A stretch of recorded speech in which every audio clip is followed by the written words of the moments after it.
Salut, c'est Sencho et on se retrouve pour une nouvelle vidéo statistique. Tu tiens vraiment à ce que la chaîne flop ou...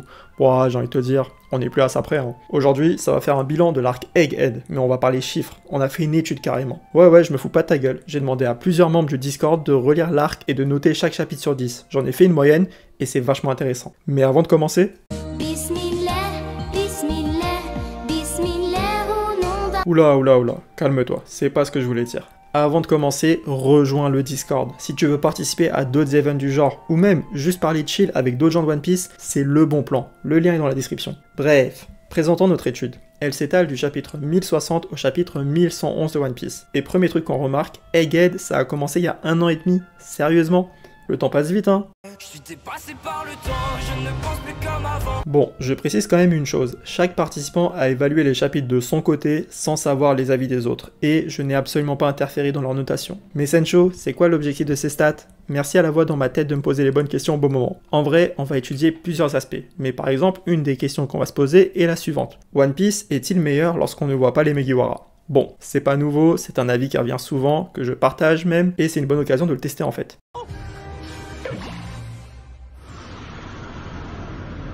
Et bah c'est pas compliqué, on va commencer par jeter un œil aux notes moyennes de l'arc. Egghead obtient donc une note moyenne de 6,8. Mais lorsqu'on se penche un peu plus sur la courbe, on remarque directement une chose. Il y a un pic massif entre les chapitres 1079 et 1088. On atteint même une moyenne de 8,75 sur 10 pour le 1081. C'est juste énorme. En revanche, juste avant et juste après, ça se casse la gueule avec des moyennes à 5.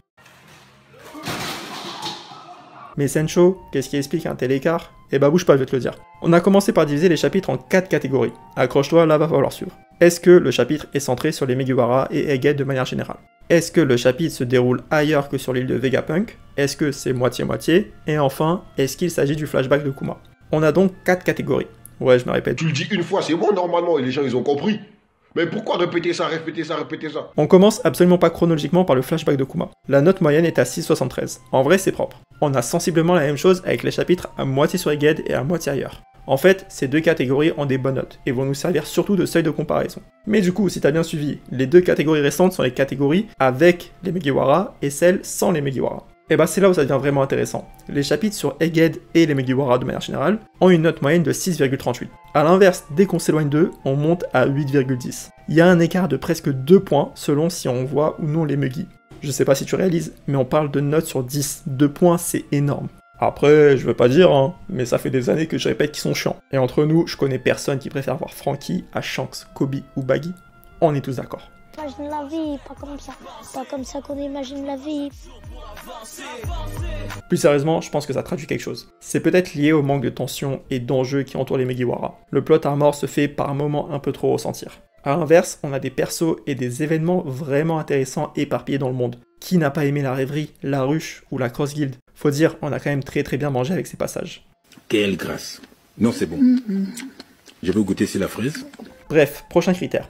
La bagarre. Est-ce que les chapitres centrés sur un combat sont meilleurs? Alors, je précise quand même, on ne parle pas des moments où Luffy tape Timothée, stagiaire de la marine. Non. Frappe-moi, je t'empoisonne. Nous, là, on parle des Séraphins, de Rob Lucci, de Kizaru, du Gorosei, etc. Est-ce que les fans préfèrent les chapitres d'action ou non? Bah étonnamment, il y a assez peu d'écart. On passe de 6,63 à 7,01. C'est assez léger. En revanche, vu qu'on fait les choses bien ici, on ne s'est pas arrêté là. Vous savez que beaucoup critiquent le Gear 5 de Luffy, sur son manque de sérieux notamment, comme quoi ça tue l'attention et que ça nous sort de notre lecture. On a donc aussi regardé les notes selon si on voit le Gear 5 ou non. Et là, l'écart devient vraiment risible. Bah tu vois, moi par exemple je trouve ça plutôt intéressant. C'est étonnant, on parle de moins de 0,2 points d'écart. Autant dire que le Gear 5 n'a pas spécialement dérangé nos participants. Donc, la prochaine fois que quelqu'un te dit « Ouais, mais le Gear 5 de Luffy est nul », bah tu le rediriges vers la vidéo. Hop là, promo gratuite pour le Sench. Ok. Enfin, dernière stat, est-ce que les chapitres juste avant une pause d'Oda sont meilleurs? On le sait, Oda est un expert dans l'art du cliffhanger. À chaque fois qu'il y a une pause, les réseaux s'enflamment. On entend des « c'est le chapitre de l'année »,« quelle masterclass »,« merci Oda pour le poulet », et j'en passe. Et bah vérifions tout ça. Mais avant, si la vidéo t'a plu, et je sais qu'elle t'a plu, arrête de te mentir, sois sincère avec toi-même. Et bah je t'invite à poser ton like et à t'abonner, ça coûte rien et ça flatte l'ego. Allez, j'attends que tu le fasses. T'inquiète pas, j'ai tout mon temps. C'est bon? Allez, on reprend. Du coup, les chapitres avant une pause Oda sont en moyenne à 7,12. Là, ça devient vraiment pas mal du tout. Par contre, s'il n'y a pas de pause, ça retombe à 6,62. Ça confirme donc bel et bien le talent de l'auteur pour nous hyper quand il le faut.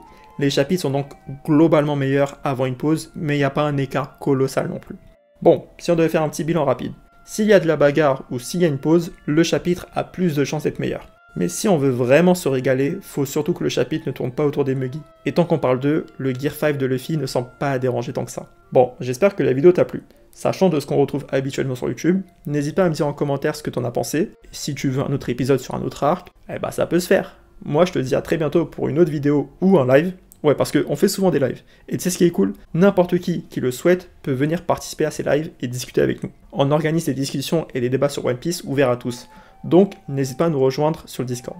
Vous avez tous les liens dans la description, y compris le PayPal. On n'hésite pas les mecs, hein. Allez, tchuss!